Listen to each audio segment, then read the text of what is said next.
श्री सीताराम जी महाराज की जय।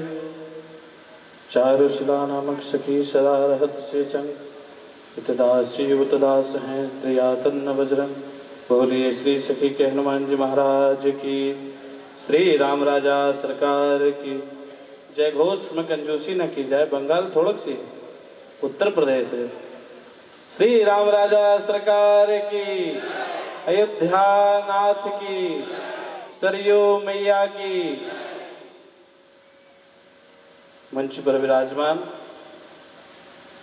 जिनके मुखारविंद से हम आप सभी भरत चरित्र से राम कथा श्रवण कर रहे, ऐसे जगत गुरु रामानंदाचार्य स्वामी श्री राम दिनेशाचार्य जी महाराज, जिनकी परम अध्यक्षता में यह कार्यक्रम संपन्न हो रहा है।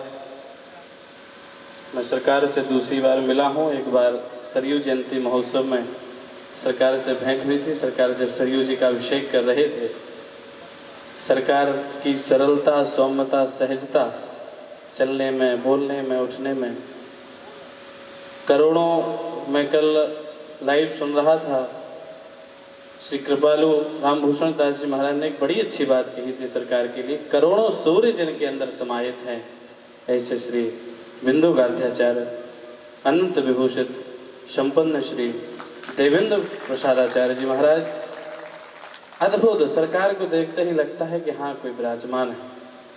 मंच का संचालन कर रहे श्री महाराज जी, सरकार के परम शिष्य संत श्री कृपालु रामभूषण दास जी महाराज, जिनकी मेहनत से, जिनके अथक प्रयास से हम आप सभी को यह दिव्य कार्यक्रम और ये भरत चरित्र राम कथा श्रवण करने का सौभाग्य मिल रहा है। मतलब जो सबका पुण्य है उसका 20% महाराज जी के अकाउंट में जा रहा है। सरकार की वाद्य मंडली, यहाँ विराजमान सभी श्रोता समाज, रामचरितमानस और भरत चरित्र हम आप सभी पूज्य महाराज जी के मुखारविंद से सुन ही रहे हैं। भरत चरित्र वास्तव में आज के आम जनमानस को श्रवण करना चाहिए, उसको अपने जीवन में उतारना चाहिए। 2-2 डिसमिल जमीन के लिए, 2-2 डिसमिल जमीन के लिए कोर्ट कचहरी करते हैं, सिर फाड़ते हैं वो भाई, उन्हें सीखना चाहिए भरत जी के चरित्र से कि पूरा इतना बड़ा साम्राज्य, जिस साम्राज्य के सामने अवध का जो खजाना था दशरथ जी का, उसके सामने कुबेर भी लज्जायमान होता था। इतनी बड़ी साम्राज्य को, इतनी बड़ी संपत्ति को ठुकरा दिया भरत जी ने केवल राम जी के लिए।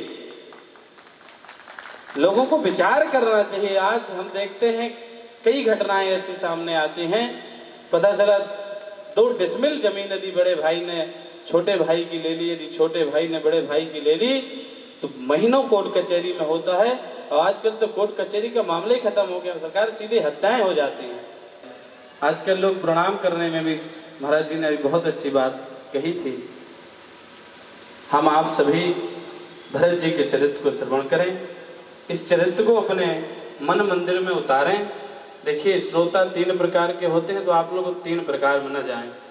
हमारे एक महाराज जी कहते हैं, श्रोता, सोता और सरोता। श्रोता तो वो होते हैं जो कथा की जयकार व्यास पीठ पे विराजमान व्यास जी के होने से लेके आरती तक पूरी कथा मन से सुनते हैं और उसको अपने जीवन में उतारते हैं। वो तो होते हैं श्रोता, श्रोता। और सोता होते हैं जैसे ही आरती हुई उनने टिकने की जगह देखी और सो गए, और जैसे ही कथा विश्राम हुई उनने कहा सियावर रामचंद्र की जय, सोई उठ गए। बोले महाराज जी बड़ी अच्छी कथा की। वो हैं सोता। और एक होते हैं सरोता, कथा के बीच में सरोता जैसी जीभ चलाना। आप सबसे बड़ी प्रार्थना है, मैं देख रहा था अभी, भरत जी की यह दिव्य तपोस्थली है जहाँ भरत जी ने 14 वर्ष तपस्या की, इतने बड़े राज सिंहासन को छोड़कर भगवान राम की तपस्या की। उन्होंने राज्य संपत्ति नहीं देखी, उन्होंने केवल भगवान श्री राम के चरणों को देखा। हम ये लाइव भी चल रहा है महाराज जी का यूट्यूब फेसबुक के माध्यम से। जो भी महाराज जी के भक्त सुन रहे हैं, इसको हम ये जरूर कहना चाहते हैं कि यदि सही आचार्य परंपरा से कथा कोई कह रहा है, हम वर्तमान में देखते हैं, चाहे भागवत जी की कथा हो, चाहे रामचरित की कथा हो, पूज्य श्री जगत गुरु रामदिनेश आचार्य जी महाराज के मुख से जो कथा निकलती है, वास्तव में लगता है जिस प्रसंग पे बोल रहे हैं वो प्रसंग साक्षात यहाँ उतर गया हो। चाहे भरत चरित्र पे बोले, चाहे किसी भी चरित्र पर बोले, लगता है महाराज जी कथा कह रहे हैं। ऐसे महापुरुष के मुख से आप सबको कथा श्रवण करने का सौभाग्य मिल रहा है। आप सब इस भरत चरित्र को मन में उतारें और अपने जीवन में उतारें।